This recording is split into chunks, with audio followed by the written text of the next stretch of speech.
Hello, Cappies. This is your Capricorn reading for your home light security reading for the month of April. A little bit in this as you approach, wow, okay. A little bit as you approach the beginning of May. Yeah, May. You guys are coming into some superpower, but you may not acknowledge it. Or you may. The way my head just lit up, you may. Um, and it's something that's being brought to my attention to say to you. I have cards I'm going to pull in just a second. Okay, and it's an important thing that you guys start to acknowledge now. Like right now is what I'm getting. Is you've had Pluto in your sign for several years. Pluto is death, decay, and destruction for renewal, rebirth, regeneration. Or how my guide likes to put it, though I walk through the shadow of death, I will fear no evil. It's been in your first house. Now you've finally got like all the planets at this point moved out except for Pluto. But it's highly important that you acknowledge this right now because Pluto is still only going to be here for like another year and a half. And ultimately, there's major changes that could still happen within your identity, with your view of life, your self-awareness, your personality, how you view life, as well as how you view yourself right now, and they need to happen. What I'm getting is, look at it this way. When Pluto moves into Aquarius in a year and a half, it's not in its most heightened spot. It's actually in a fall position, which means he can give you more power, more acknowledgement, more understanding of yourself and where to go now by hitting you in the last few degrees of Pluto than he's going to be quite capable of during the whole time in Aquarius. Not that he can't bring you some super powerful energy there, but he's technically more powerful right now, helping you to redirect this, helping you to see this. So when you come into those following 2 years and he's in the fall position, you're already in that power. The second house is the possession of thyself. It's also our money house. It's also how you have to understand your money house works with the possession of thyself, works with the liberation of thyself, self worth, self value, self esteem. And if you've already shed all of the funk before it gets into Aquarius, it's going to make it a whole lot easier during its like 15-year stay there because it already did so much powerful work. And it won't have to work twice as hard to get you where you need to go. So it's going to be pushing on you very hard, is what I'm getting from them. Very hard over the next 2 years to make sure that it's already set, already in play. So that the creation of yourself continues to strengthen and bloom much more fluent over those next 10 years, 15 years. But it's being set according to just how much you're in your power now, just how much you're aware of yourself now, just how much you view the world around you and you identify with it now. And then that will help redirect your value, your self esteem, your worth, your money, your manifestation as it gets into those next 10 years when Pluto does shift. But I'm being told it's very important that you start acknowledging these things now, because that power won't be as strong and it'll have to work twice as hard over the next 15 years. So right now is your key to get a head start, to get ahead of the game, to pass go. The Monopoly game, they said to pass go and collect $200 right now. Okay, let me see what the cards have to say for you. Um, that's just funny. All right, what does Capricorn need to hear? I know that that was for the, I'm telling you for the month, but that's what, and I'm going to give you this because I hadn't even gotten that far. I hadn't even asked the cards yet. They gave me justice right off the bat. Justice has been coming up for everybody, okay? Justice has been coming up for everybody, and it's Libra.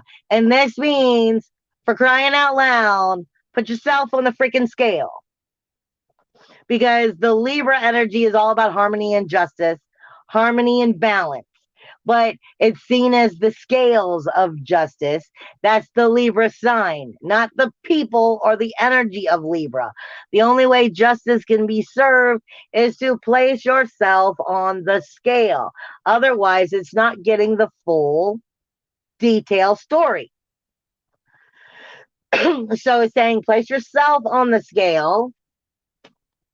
I think that has to do with the right now for the next 2 years, so that you're getting the full story, so that after these 2 years, it starts to redirect.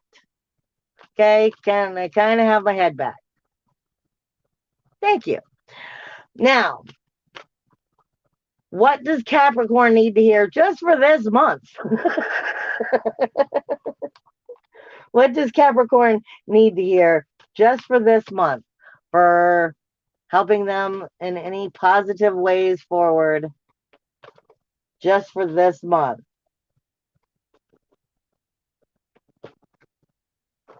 Was that the only thing that you had? No. Thank you. You are the magician. You are the magician. So in one form, this also has to talk to you about your worth, your value. Because when you're in that manifestation of that worth, that value, the magician is much more fluent, much more capable of coming forward. It is the energy, the spirit, the activity. It is the spiritual growth of the manifestation itself. But for me, I don't see the magician as I do the tarot cards the way most people do. I see the magician as the third card. Yeah, my eyes are getting really big.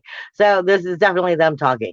I don't see the magician as the second card in tarot, as the most important, second important card, because I see the high priestess above the magician. I see the high priestess as understanding, knowing, has learned all these lessons. What I'm receiving is, yes, you have more of the lessons coming in, that you are still learning to be. You are still the apprentice. Don't ever forget that, even though I just said, and the way I see tarot is the high priestess is, higher. None of us are ever fully, done growing. None of us are ever, we're always an apprentice. We might be a master, but we're also an apprentice. And what I'm feeling like is this has much to do with that, because the next card that comes out is, there is some things that have been lost along the way. This is Five of Cups, where you look back at what was lost along the way. You're looking back at the cups that are spilled instead of the cups that are ahead, and wondering if you can get what you want out of it. This is actually taking a step backwards instead of a step forward. This is telling yourself, stop doing that. Don't look backwards. Don't look back at what you've learned. Don't look back at what you've known. Don't look back at anything. You are the magician trying to move forward. Move into the master position, so you're both the master and the apprentice. No more looking back at what you've already learned. What you've learned, good for you. So what? It's about learning new. This isn't about stepping backwards to taking 2 steps backwards, then needing to take 5 steps forward. This is about knowing yourself, don't allowing yourself to get in that backwards movement. Keep moving forward and know that possibility of redemption is there and to continue to move forward. But you have to be willing to allow that magician to be part of the apprentice again. Yeah. There's too many there.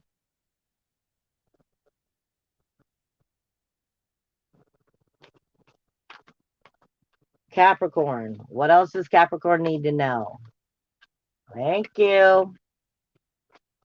The world as you know it is shifting. The world as you know it is changing. It is the world. It is a good thing. It is infinite possibilities blooming and expanding.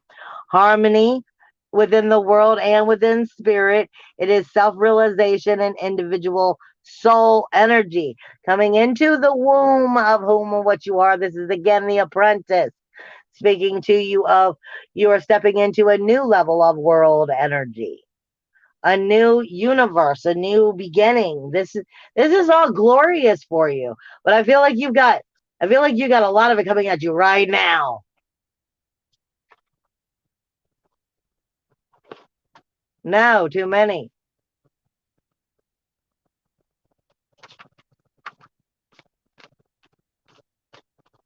What else does Capricorn need to hear? No, no. I said no.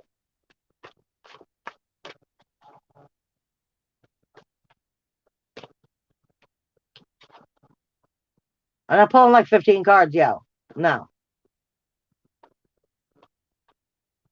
For some of you, it's just really quite simple. You need to trust your intuition, trust your talents, and don't question it. Go with it.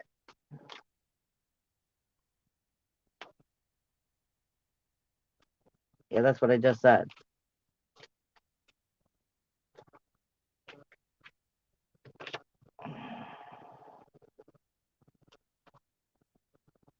Again, this is kind of bringing you back to the very beginning with that justice. This is inner balance. It's finding peace and inner truth, inner balance within yourself. It's the Two of Swords.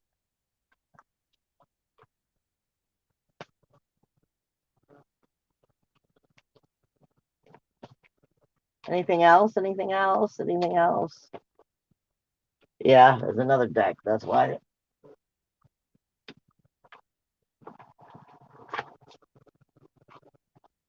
What else does Capricorn need to hear before we get into astrology itself?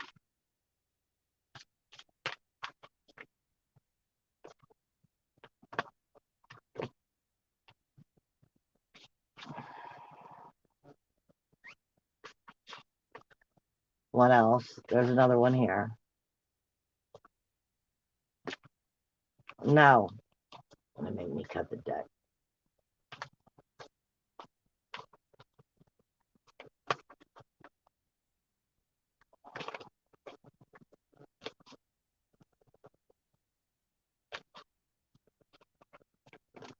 All right, I'm giving up.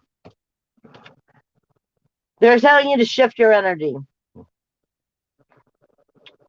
For me, this all feels like, look, point blank, there's a point of growth coming in here, and you need to get out of your way. What you knew is nothing compared to what you're about to know. And don't let your own inner high priestess, don't let your inner knowing get in the way of what you could be coming into knowing. You're both the master and the apprentice, but right now you need to also be willing to be the apprentice.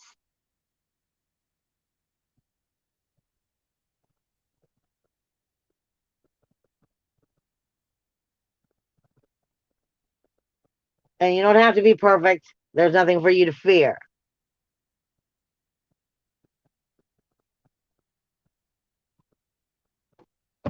So get out of the I coulda, shoulda, woulda on some of you. For some of you, it's exactly that too. I coulda, shoulda, woulda. What if I did it this way? What if I did that? No, no, no, no. They're telling you stop that. Okay, now as we get into your astrology, Cappies, I already explained the most important thing to you that I'm being told is that you have Pluto still in your first house for the next year and a half, so to speak. Then right now, as we look at it, you have Saturn and Mars still in your second house. Now, Mars is going to be leaving on the 14th and going into Pisces, which will be your third house. But you also have Juno, which will be leaving. You also have Vista, which is here. Vista is the keys. Juno is the sacrifice and commitment. Mars is the warrior. And Pluto, not Pluto, and Saturn in your second is your rules, your walls, your boundaries. So they're saying in your self-worth, your self-value, your self-esteem, if you're setting the right boundaries, you're speaking it with authority, you're trusting with your inner self, you're trusting within the keys of knowledge of your own inner waters that are flowing within you. Wow. They're saying that then this is going to help you strengthen the possession of yourself, the possession of your communication, the possession of your spirituality, and your manifestation in the way of law of attraction. But there are some rules, laws, boundaries. There are some things that need to be shifted to make sure that it is honestly balanced. As you're coming into your communication house, though, this is where Mars is going to be moving in mid-month. Mars moves in on the 14th. And it's going to be in here. You have Venus in here. Yeah, I'm double checking the month. You have Venus in here all month. Plus, you have Pluto in here, sitting pretty much with Neptune. Mars coming in. And then you're going to have Juno coming in, sacrificing commitment. So this is saying that communication with that spiritual house is about to be even more off the chain and even more sensitive. However, your Mars in Pisces is not at its most powerful. Mars in Pisces, it's like a warrior fire kind of being stuck in a meeting. Like I'm in a 2-hour meeting and I'm not allowed to do nothing but sit here and listen. And the inner warrior is not comfortable in that area. So the sensitivity may be a little bit more off the chart, whether it's positive or negative. It might be uncomfortably dealing with the masculine and the feminine of these energies as you're talking to communication with the outer world as well as communication with the higher self or spirituality in general and spirit. Plus, you have Jupiter here bringing extra abundance, but you have to remember this is also the universal 12th house. This is also where we hide the secrets under the closet. So, this is speaking to you not just of your own spiritual communication with yourself, but it's also speaking to you about the hidden denial, the hidden blindness you have of your own grief, sorrow, shame, blame, and insecurities, because it's also captivating that 12th house in your very communication, as well as the communication you have with the spiritual realm. And is all of that truly copacetic? Is it truly, are you getting the true identifications, the true information? Or are you getting just part of it and we still have a lot of it swept under the carpet? Is what I'm getting. Because, like I said, you have Mars here, who's not in its most balanced place. Venus, which is going to be very emotional in her waters. Jupiter, very abundance with Neptune. This is your communication. Is your communication getting the full spectrum here, or is it only picking up pieces of hidden stories Or are there pieces that are in the light and pieces that are in denial that are hidden under the carpet? Whether it's to yourself, communicating outwardly, or what you're connecting from spirit. So you're going to be definitely noticing it over the next month and a half on that psychic realm, as well as just here in communication. Now, as you move into your fourth house is very much, especially as you come closer to the end of the month, kind of in a inner emotional security dance, so to speak. Okay, let me explain it to you this way. The fourth house is where the soul is hidden within the vessel. You cannot lose the soul. You cannot lose the vessel. You can only misplace it or misplace the health of the vessel, by not taking very good care of it, but it's still the home. It cannot get lost unless you misplaced it, and then it's up to you to go find it and bring it back to healing.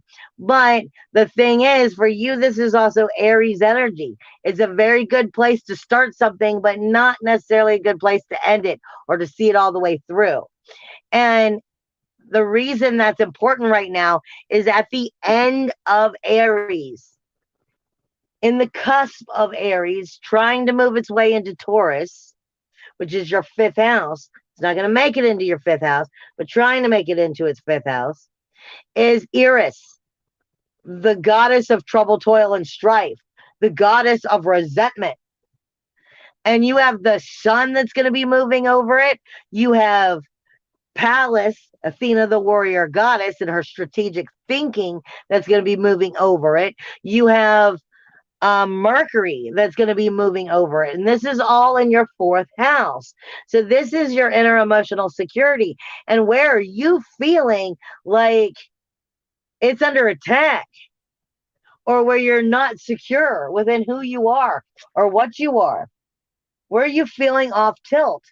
Where are you growing? Where are you allowing yourself? This brings you right back to understanding this is a moment of the apprentice, not the high priestess. This is a moment of allowing the high priestess to become a better high priestess by being the apprentice again, and allowing that home to, grow, and allow that higher inner soul, that higher spirituality, that higher soul self to identify and secure in a new way and strengthen.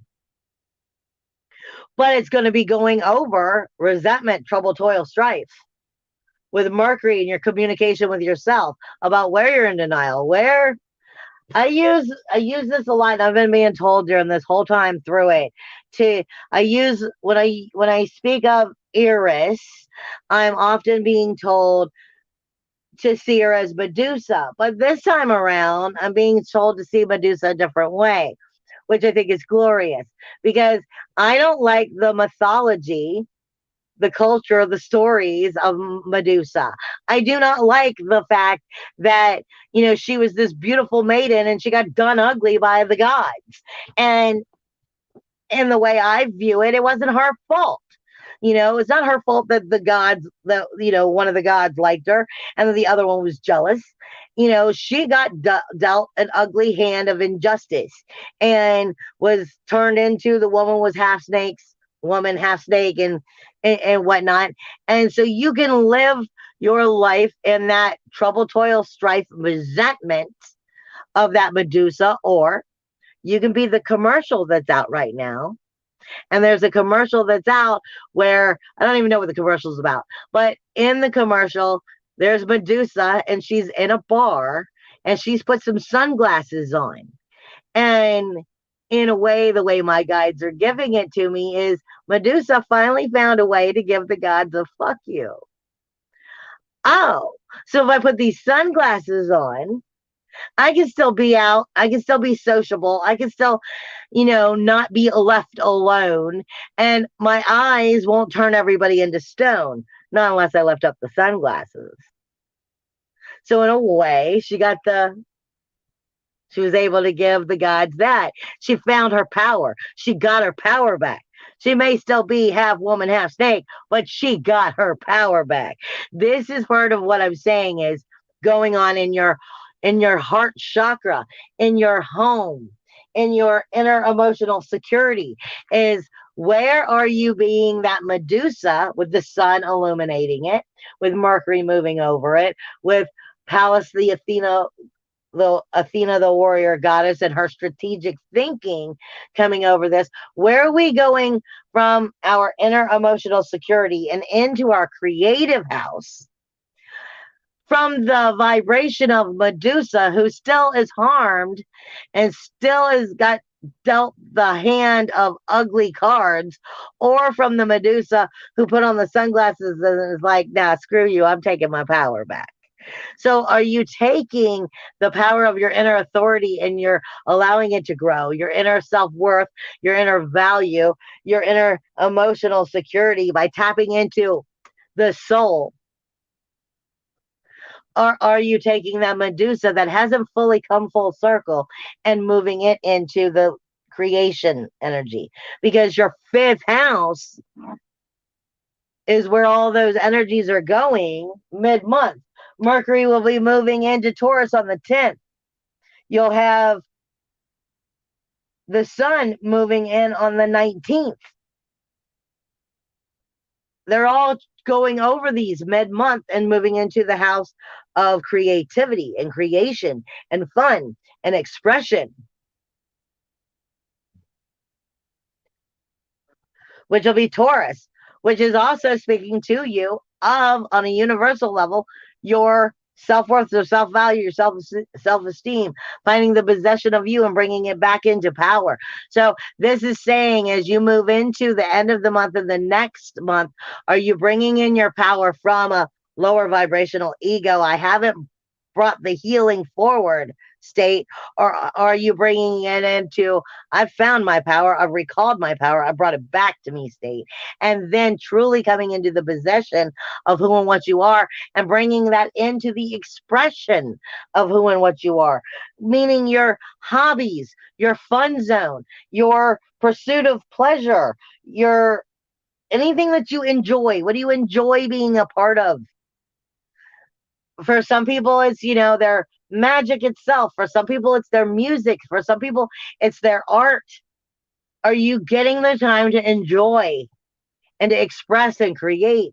And are you creating from the heart space, the higher vibrational goodness, or are you creating from what came in from lower vibrational Medusa that hasn't been healed? Is what you're going to be looking at through a lot of this month, because that's where the sun and the moon is moving through in general. Now,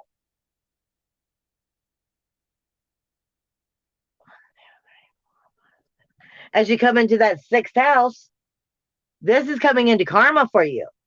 This is Gemini energy, but you have Sirius, not the Sirius star, Sirius and Lilith here, which is asking you in the daily mundane tasks, your daily routines, the things that you overlook that are so important in your life that actually create the manifestation, the people, the places, and things of energies that are part of this mundane. Are they supporting the threefold to be what you want? Or are they supporting the threefold to go against you? Are they the friends that tell you when you're lying to yourself? Are they also the friends that help you acknowledge when you're in your own blind spot?